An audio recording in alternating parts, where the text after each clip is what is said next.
இப்போது மரியம் சாஹிபாவின் கேள்விக்கு செல்வோம். மொரீஷியஸிலிருந்து எழுதியுள்ளார்கள். உங்களது கேள்விக்கு ஜஸாக்குமில்லா. அவர்கள் கருக்கலைப்பு செய்வதற்கான உரிமையை பற்றி கேட்கின்றார்கள். பிறக்கப்போகும் குழந்தை குறைபாட்டுடன் பிறக்கவிருக்கிறது என்பதை ஒரு தாய் அறிந்து கொள்ளும்போது, அல்லது தாயின் உயிருக்கு ஆபத்து நேரலாம் என அறிந்து கொண்டால் கருக்கலைப்பு செய்ய, அபார்ஷன் செய்ய அனுமதி உண்டா? அயாஸ் சாஹிப், நான் முதலில் உங்களிடம் கேட்கிறேன், அபார்ஷன் குறித்து இஸ்லாமிய கண்ணோட்டம் என்ன?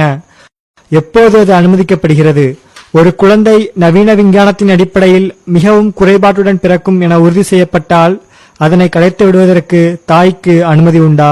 கருக்கலைப்பை குறித்து இஸ்லாத்தின் கண்ணோட்டம் தெளிவானதாகும். திருக்குர்ஆன் கூறுகிறது, லா தக்துலு அவுலாதக்கும் ஹஷியத்த இம்லாக், அதாவது நீங்கள் வறுமைக்கு அஞ்சி ஏழ்மைக்கு பயந்து குழந்தையை கொலை செய்யாதீர்கள். சிலர் தமது வருவாய் அல்லது சம்பளம் மற்றொரு குழந்தையை வளர்ப்பதற்கு போதுமானதாக இல்லை என்று முடிவு செய்து குடும்ப கட்டுப்பாடு முறைகளை கையாளுகின்றனர். சில தாய்மார்கள் கருவுற்றுவிட்டால் அதனை களைப்பதற்கு முடிவு செய்கின்றனர். ஆம், இவ்வாறு முடிவு செய்வது பொருளாதார அடிப்படையில், அதாவது வறுமைக்கு பயந்து இவ்வாறு செய்கின்றனர். இந்த பழக்கம் மிக பழமையானதும் ஆகும். ஆனால் திருக்குர்ஆன் இதனை அநீதி என கூறுகிறது. ஏனெனில் வாழ்விற்கான வழிவகைகளை கொடுப்பது, உணவு கொடுப்பது இறைவனின் கையில் உள்ளது. திருக்குர்ஆன் கூறுகிறது, இறைவனே உங்களுக்கு உணவளிக்கிறான், உங்கள் மூதாதையர்களுக்கும் உணவளித்தான், அவனே உங்கள் குழந்தைகளுக்கும் உணவளிப்பான். எனவே இது கருக்கலைப்பை குறித்து திருக்குர்ஆன் கூறுகிற தெளிவான வழிகாட்டுதலாகும். இப்போது அறிவியல் விஞ்ஞான சாதனைகளை கொண்டு ஒரு சிசு 20 வாரத்தை அடைந்திருக்கும் போது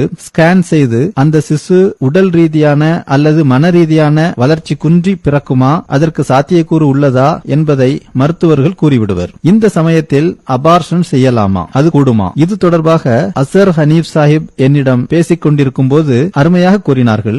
அதாவது, நாம் இந்த கேள்வியை நமக்குள்ளேயே கேட்போம். அதாவது, நம்மில் எத்தனை பேர் ஏதோ ஒரு விதத்தில் எந்த ஒரு குறைபாடும் இல்லாமல் இருக்கிறோம்? நம்மிடமும் பல குறைபாடுகள் உள்ளன. எனவே குறைபாடு என்பதற்கு என்ன வரைமுறையை நாம் கொடுக்க முடியும்? இந்த அளவு குறைபாடு இருந்தால் நாம் கருக்கலைப்பு செய்யலாம் என்பதற்கு என்ன அளவுகோலை நாம் சொல்ல முடியும்? சில தாய்மார்கள் கூறுவர், எங்களுக்கு நீல நிற கண்களை உடைய குழந்தைகள் வேண்டாம். சிலர் எங்களுக்கு பச்சை நிற கண்களை கொண்ட குழந்தைகள் வேண்டாம் என்பர். இது ஆண் குழந்தை, இது வேண்டாம், எங்களுக்கு பெண் குழந்தைதான் வேண்டும் என்பர் சிலர். எனவே இந்த பிரச்சனை தலை தூக்கிவிடும். எனவே ஒரு அளவுகோலை நியமிப்பது இவ்விஷயத்தில் மிகவும் கடினமானதாகும். இந்த அளவு குறைபாடு இருந்தால் அபார்ஷன் செய்யலாம் என ஃபத்வா, மார்க்க தீர்ப்பு நாம் கொடுக்க முடியாது. நம்மை பொறுத்தவரை, அதாவது அகமதிகளை பொறுத்தவரை நாம் பாக்கியசாலிகளாவோம். நம்மிடையே கிலாஃபத் என்ற அருள் உள்ளது. இது அல்லாஹ்வின் அருள் ஆகும். எனவே நாம் நமது தாய்மார்கள் கூட எப்போது அபார்ஷன் செய்யலாம் என்பதை தீர்மானிக்க கூடாது. நாம் உசூர் அவர்களுக்கு எழுத வேண்டும், அவர்களது வழிகாட்டலை கேட்க வேண்டும். பின்னர்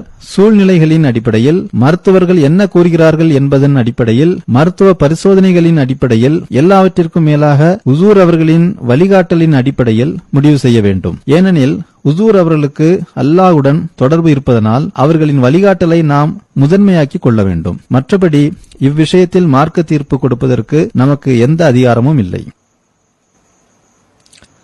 அஸ்கர் சாஹிப், தாங்கள் தற்போது கூறுங்கள்.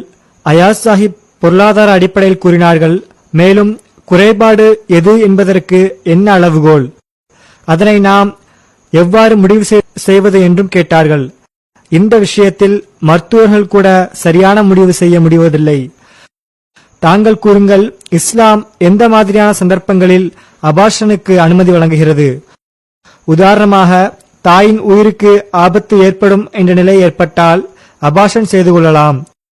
இதேபோன்று மரியம் சாஹிபா கேட்டது போன்று மருத்துவர்களின் மதிப்பீட்டின்படி குழந்தை மிகவும் குறைபாட்டுடன் பிறக்கும். அவ்வாறு பிறந்தால் அதன் வாழ்க்கை தரம் மிகவும் குறைந்து காணப்படும் என்றிருந்தால் தாயின் நலனிற்காகவும் குழந்தையின் நலனிற்காகவும் குடும்பத்தின் நலனிற்காகவும் அபார்ஷன் செய்ய வேண்டும் என மருத்துவ ரீதியாக அறிவுறுத்தப்பட்டால் ஓர் அஹ்மதி அயாஸ் சாஹிப் கூறியது போன்று ஹுசூர் அவர்களின் வழிகாட்டலை பெறலாம். ஜமாத்தை சாராத ஒருவர் என்ன செய்வது? இஸ்லாம் இந்த விஷயத்தில் என்ன கூறுகிறது என்பதை பற்றி கூறுங்கள்.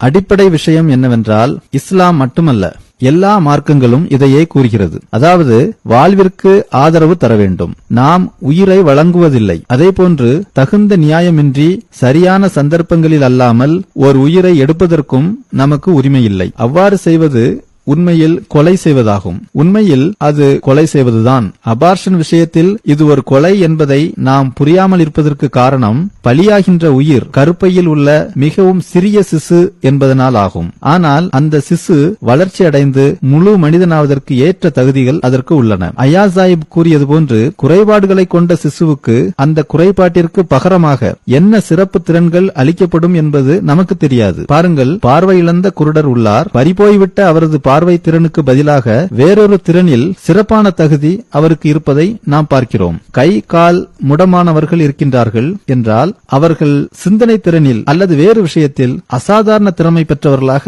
இருக்கின்றனர். அவர்களை விட திறமை பெற்றவர் வேறு எவரும் இல்லை என நினைக்கும் அளவுக்கு அத்தகையவர்களிடம் சில விஷயங்களில் திறமைகள் அமைந்துள்ளன. இப்போது உடல் குறைபாட்டின் காரணமாக குழந்தை பிறப்பதை தடுக்கும் உரிமை தாய்மார்களுக்கு வழங்கப்பட வேண்டும் என நாம் வைத்துக் கொண்டால் அவற்றை, அதாவது அந்த சிசுக்களை அபார்ட் செய்வதற்கு பதிலாக அந்த குழந்தைகளை இவ்வுலகிற்கு வருவதற்கு அனுமதிக்கப்பட்டால் அவர்களிடத்தில் வெளிப்படும் அசாதாரணமான திறமைகளை கொண்டு மனிதன் எதிர்கொள்ளும் ஏராளமான பிரச்சனைகளை தீர்த்துவிடலாம். எனவே நான் நினைப்பது என்னவென்றால், தனிப்பட்ட நபர்கள் இந்த முடிவை எடுப்பதில் மிகவும் கவனத்துடன் செயல்பட வேண்டும். பெரும்பாலான தாய்மார்கள் குழந்தை எந்த குறைபாட்டுடன் பிறந்தாலும் அது பிறக்கட்டும் என்றே விரும்புவர். தனது குழந்தை அழிக்கப்படுவதை அவர்கள் விரும்ப மாட்டார்கள். அவர்கள் தமது குழந்தையை நேசிக்கின்றனர். அது ஆணா இருந்தாலும் பெண்ணா இருந்தாலும் நேசிக்கின்றனர். ஆனால் அவர்களின் துயரம் நீங்க வேண்டும். எனவே நான் கூறுவது என்னவெனில், இவ்விஷயத்தை கேட்கின்றவர் முஸ்லிமாக இருந்தாலும் முஸ்லிம் அல்லாதவராக இருந்தாலும் அகமதியாக இருந்தாலும் அகமதி அல்லாதவராக இருந்தாலும் மருத்துவ வல்லுநர்களிடம் ஆலோசனை கேளுங்கள். முழுமையான ஆலோசனையை கேளுங்கள். வெவ்வேறு வல்லுநர்களிடம் 2வது 3வது 4வது ஆலோசனை வரை கேளுங்கள். பின்னர் முடிவு செய்யுங்கள். ஏனெனில்